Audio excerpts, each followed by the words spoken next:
আমরা এরকম অনেকেই আছি যারা 10টা-5টার ডিউটির পাশাপাশি কোনো সাইড ইনকাম করতে চাইছি, বা আবার অনেকে চাইছে যে ছোটোখাটো একটা নিজের তৈরি যদি ব্যবসা করা যায় তাহলে কেমন হয়। আসলে আমাদের জীবনে কিন্তু টাকাটার ভীষণ পরিমাণে দরকার।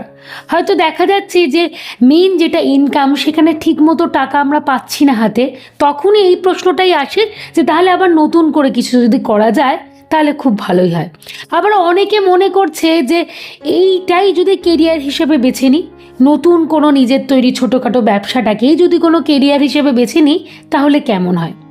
এমনকি তারা হয়তো সিদ্ধান্ত নিয়ে ব্যবসাটাও শুরু করে ফেলছে, কিন্তু কিছু সময়ে যাওয়ার পর উপলব্ধি করতে পারছে যে ব্যবসাটাকে সেইভাবে দাঁড় করাতে পারছে না, মানে টাকার মুখ কিন্তু সেখান থেকে দেখতে পাচ্ছে না।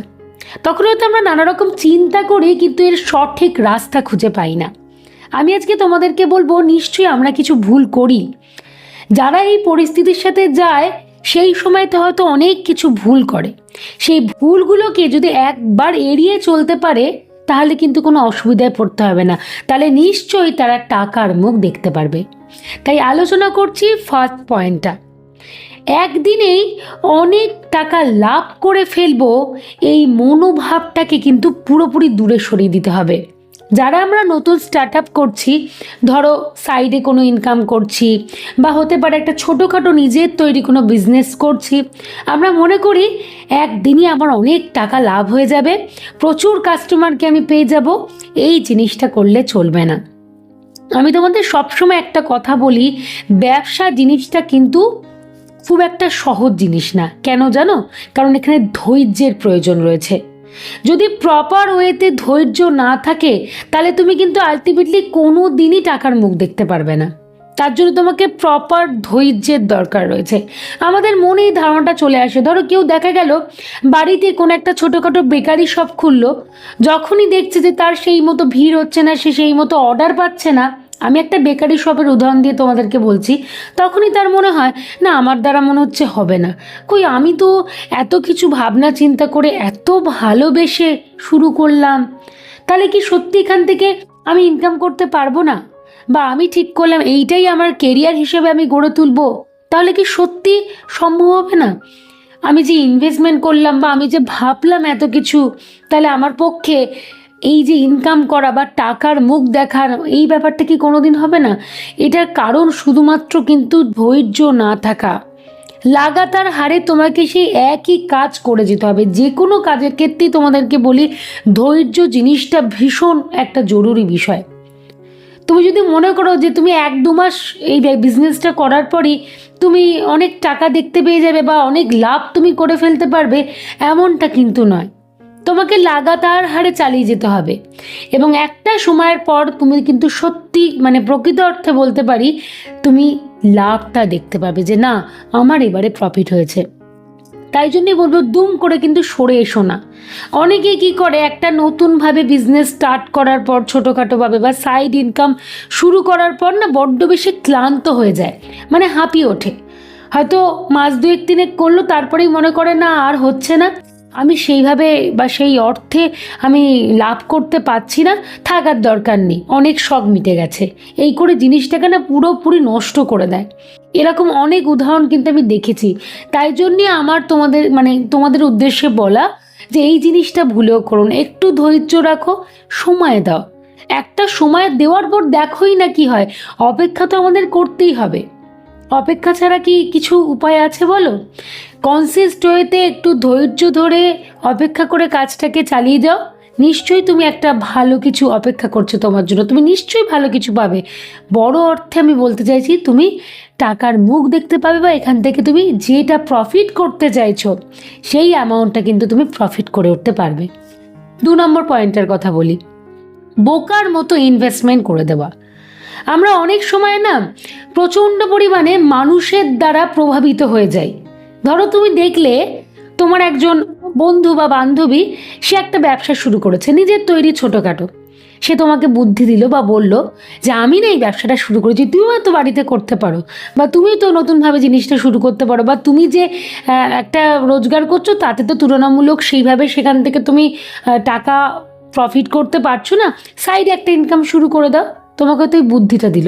হ্যাঁ, তুমি বুদ্ধিটা শোনো, শুনতেই পারো, শুনলে তো কোনো ক্ষতি নেই, কিন্তু সিদ্ধান্তটা তো তোমার হবে। আমরা কি করি, সে অন্য মানুষটার দ্বারা প্রভাবিত হয়ে গেলাম, এবং প্রভাবিত হয়ে গিয়ে আমরা ইনভেস্টমেন্ট করে দিই। আমরা কিন্তু জানি না, সঠিক হয়তো সেই বিষয়ে আমার কোনো নলেজ নেই। সে হয়তো ধরো শাড়ির একটা বিজনেস করছে, আমরা হয়তো শাড়ি সম্পর্কে জানিই না। অনেকেই আছে হয়তো চেনেই না কোনটাকে কোন শাড়ি বলে, কোনটা মার্কেট, কোনখান থেকে নিয়ে আসতে হয়, তাদের সাথে কিভাবে কথা বলতে হয়। দেখো, সব কিছু কিন্তু একটা মানে কি বলবো, মার্কেটিং স্ট্র্যাটেজির মতো, তোমাকে জানতে হবে, বুঝতে হবে। কিন্তু দেখা গেল যে আমরা এইসব কিছু করছি না। সে বলল যে সে আস্তে আস্তে একটু একটু করে প্রফিট করতে পারছে, মোটামুটি ঠিকঠাক চলছে বিজনেসটা, তখনই আমরা সেই সিদ্ধান্তটা নিয়ে ফেলি এবং নিজের সবটুকুকে ইনভেস্টমেন্ট করে দিই। তারপর আলটিমেটলি আমাদের দম বন্ধকর পরিস্থিতি হয়ে যায়। আমরা সেখান থেকে টাকার মুখ তো দেখতেই পাচ্ছি না, উল্টে লসে রান করছি। আমি তাই জন্যই তোমাদেরকে বলবো, এই জিনিসটা ভুলেও করো না। হ্যাঁ, কেউ তোমাকে একটা পরামর্শ দিয়েছে, হতেই পারে সে অতটা ভালো পরামর্শ দিয়েছে বা ভালো বুদ্ধি দিয়েছে, তুমি শোনো এবং ভাবনা চিন্তাতে আনো যে আমি যে এখানে ইনভেস্টমেন্ট করব, এটা কি ঠিক? আচ্ছা, আমি এটা চালিয়ে যেতে পারবো তো? এখান থেকে আমি আদৌ প্রফিট করতে পারবো তো? অনেক টাকা বা টাকা ইনকাম করতে পারবো তো সেই অর্থে? এই সব কিছুকে বিচার বিবেচনা করো, তারপরে ইনভেস্টমেন্ট করা। যখন ইনভেস্টমেন্ট করবে তখনও কিন্তু নিজের সবটুকু ইনভেস্টমেন্ট বোকার মতো করে দেবে না। আমরা অনেকেই ভুলটা করি। তারপরে যখন আমরা আমাদের ব্যবসাটাকে খুইয়ে বসি, তখন আমাদের আর কিছু করার থাকে না, মানে একুলো ডুবলো তো ওকুলো ডুবলো। ওই জন্য বলবো, যদি ইনভেস্টমেন্ট করো বুদ্ধি বিবেচনা করে করো এবং ধাপে ধাপে ইনভেস্টমেন্ট করো। তুমি যখন দেখছো যে হ্যাঁ তোমার বিজনেসটা ভালো চলছে, তখন আবার একটু ইনভেস্টমেন্ট তুমি বাড়িয়ে দাও। আস্তে আস্তে ধাপে ধাপে করো, না হলে কিন্তু তোমার টাকা বেরিয়ে যাবে, টাকার মুখ তুমি কিন্তু দেখতে পাবে না। এই ভুলগুলো আমরা করি বলেই কিন্তু এই পরিস্থিতির শিকার হয়, মানে আমাদের জীবনে কিন্তু এই টাকা আর আসে না, এই ভুলগুলো করি, এই ভুলগুলো লুকিয়ে থাকে। আর আমরা না তখন মানে আমরা একটু পাজল হয়ে যাই, বুঝতে পারি না কি করা উচিত, কেন আমরা তো নেমে পড়েছি।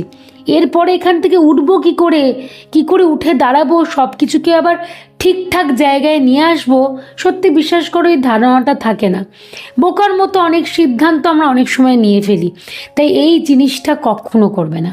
3 নম্বর পয়েন্টটা বলি, নতুনত্ব আনার চেষ্টা করো, এক বজ্ঞা কোনো কিছুকে চালিয়ে যেও না। তুমি যে বিজনেসে করবে তার মধ্যে একটা আলাদা চমক থাকবে, এই চমক জিনিসটাকে নিয়ে আসতে হবে। আচ্ছা, এখনকার দিনে সবাই সাইড ইনকাম করছে, এটা আমরা প্রত্যেকেই জানি। এখনকার দিনে সবাই ছোটোখাটো করে নিজের মতো করে বিজনেস করছে, কারণ টাকাটা সবার জীবনে অত্যন্ত প্রয়োজনীয়, দরকারি একটি জিনিস। তো তার জন্য তুমি যদি সবার মতো করে করতে যাও, তাহলে তুমি স্পেশালিটি হলে কি করে, তোমার বিষয়টা স্পেশাল থাকলো কি করে?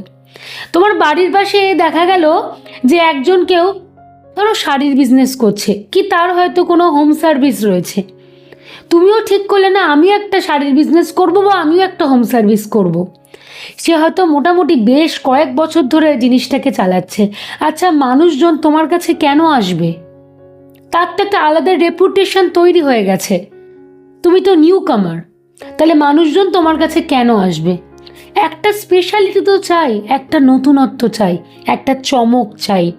সেই জিনিসটা নিজের মধ্যে নিয়ে আসার চেষ্টা করো, নিজের ব্যবসাতে ইনক্লুড করার চেষ্টা করো।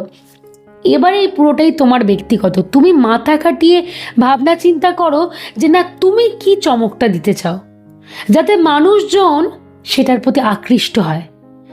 যতই ভিড়ভাট্টা থাকুক না কেন, সেই ভিড়ের মধ্যে যাতে তারা তোমাকে ঠিক খুঁজে বের করতে পারে, এই জিনিসটা কিন্তু তোমাদের মধ্যে তৈরি করতে হবে। তাহলেই তোমার ব্যবসা রমরমিয়ে চলবে আর তুমি টাকার মুখ দেখতে পারবে। ক্লিয়ার করতে পারলাম নিশ্চয়ই? এই ভুলগুলো কিন্তু আর করা চলবে না। যারা মনে করছো আমি নতুনভাবে নিজের মতো একটা ছোটোখাটো বিজনেস করব বা সাইড ইনকাম স্টার্ট করব, তারা ভুলেও এই ভুলগুলোকে এড়িয়ে চলার চেষ্টা করো। কারণ এই ভুলগুলো যদি একবার শুরু থেকে করতে শুরু করো, তাহলে বিশ্বাস করো ব্যবসা কিন্তু সেই অর্থে দাঁড়াবে না আর টাকার মুখও তুমি দেখতে পারবে না।